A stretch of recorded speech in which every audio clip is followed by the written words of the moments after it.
Hello everybody, this is paper 1 from May 2023. This is time zone 2. Okay, question 6.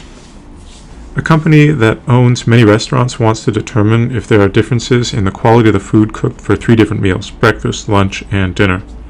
Their quality assurance team randomly selects 500 items of food to inspect. The quality of this food is classified as perfect, satisfactory, or poor. The data is summarized in the following table. So here we have the quality. Here we have the meals for breakfast, lunch, dinner, and then we have the different ratings, of course, as perfect, satisfactory, or poor. And then we have the totals along here. Okay, an item of food is chosen at random from these 500. Find the probability that its quality is not perfect, given that it is from breakfast. Okay, so given that is a big hint that we're dealing with conditional probability, and when we're dealing with conditional probability, we're dealing with a subset of our total sample. So often the case, we should read these from back to front.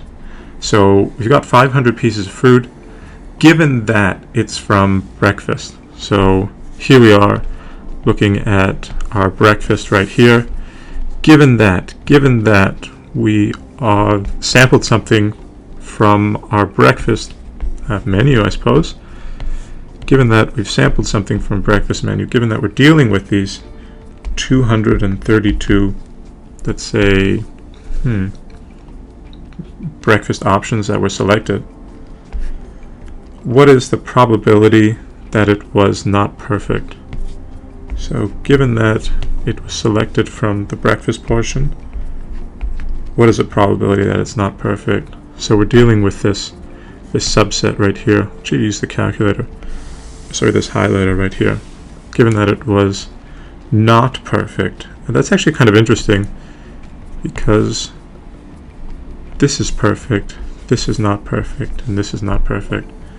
So it's either satisfactory or poor. That's the total number of ways in which it could be not perfect. Okay, so that's not a bad question.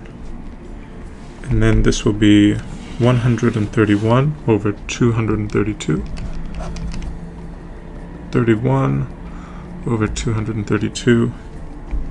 And this gives us a value of 0.5647 or 0.565.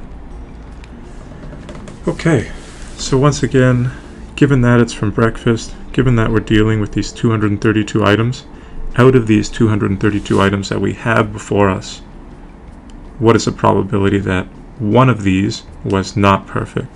And so we know 100 out of the 232 were perfect, and so the remainder right here were not perfect. Good question. Okay.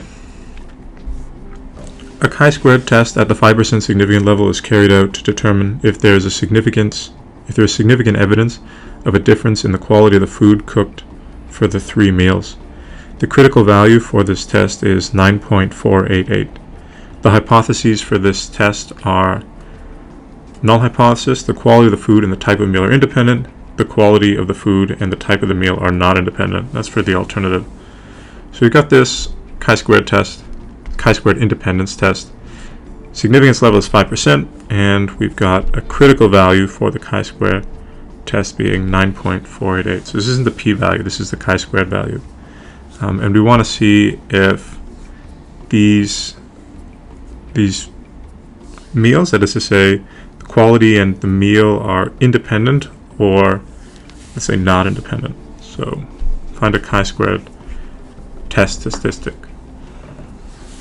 Okay, so for this, we're going to go into the calculator and we're going to need to create a matrix. So let's go create a matrix, and it's a 3x3 matrix. So we don't include the totals in this case, just perfect, satisfactory, poor, breakfast, lunch, dinner. And let's put in the values 101, 124, 7, and so on.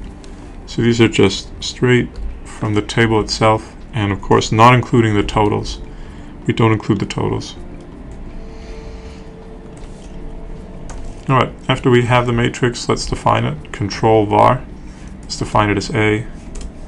Alright, and then we're going to go into statistics, stat calculations, statistical tests, and we're going to do a chi-squared two-way test. So not a goodness of fit, but a two-way test.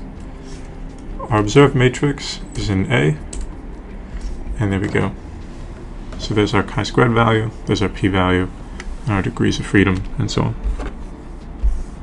Alright, let's work out B.